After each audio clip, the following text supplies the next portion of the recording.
আসসালামু আলাইকুম ওয়া রাহমাতুল্লাহ। খুব দুঃখের সাথে আপনাদের কাছে একটা প্রশ্ন করতে চাই। আপনারা কি জানেন জুলাই অগাস্টে যে বিপ্লবটা হয়েছে, সে বিপ্লবের ফলে সবচেয়ে বেশি সুবিধা কে পেয়েছে বা কে নিয়েছে? উম, কে নিয়েছে? বিএনপি, জামাত, নাকি আমাদের ডক্টর মোহাম্মদ ইউনূস? যদি আপনি হিসাব করে দেখেন সংখ্যা ধরে ধরে, তাহলে দেখবেন যে এই মুহূর্তে সবচেয়ে বেশি সুবিধা নিয়েছে ডক্টর মোহাম্মদ ইউনূস। কিভাবে নিয়েছে? আপনারা দেখেন তার মামলাগুলো প্রত্যাহার হয়েছে। তিনি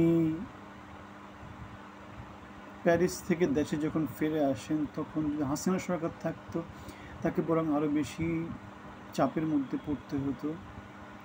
তিনি গ্রামীণের ট্যাক্স মওকুফ করে নিয়েছেন, মামলা প্রত্যাহার করে নিয়েছেন, 5 বছরের অব্যাহতি নিয়ে নিয়েছেন, ইউনিভার্সিটির লাইসেন্স নিয়েছেন, তিনি আদম ব্যাপারের লাইসেন্স নিয়েছেন, তিনি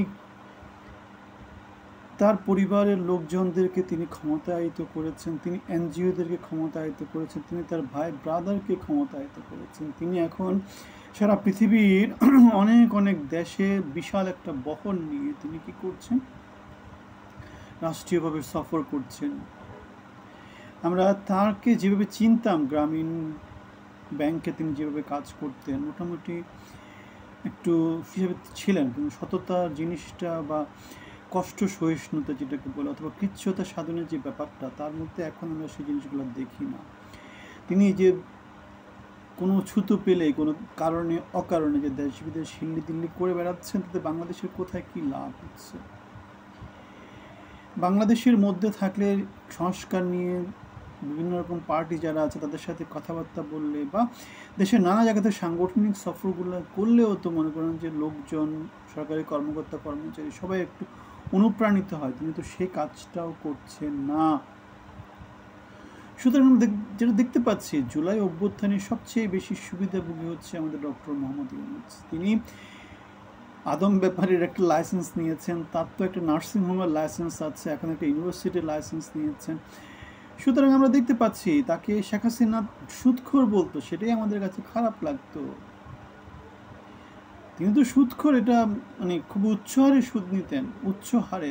নর্মাল ব্যাংকে যদি 10% থাকে, তার গ্রামীণ ব্যাংকে সেটা হচ্ছে 30%। কারণ হচ্ছে রিস্ক এবং রিটার্ন, তাদের রিস্ক ছিল বেশি, তাদের কোনো জামানত ছিল না। সেই জন্য পরে দেখা যেত যে কোনো লোক যদি ঋণ নিয়ে ঋণের টাকা দিতে না পারতো, তাদের টিনের বাড়ির টিন অথবা হালের গরু, এগুলো সব টেনে টুনে তারা নিয়ে আসতো।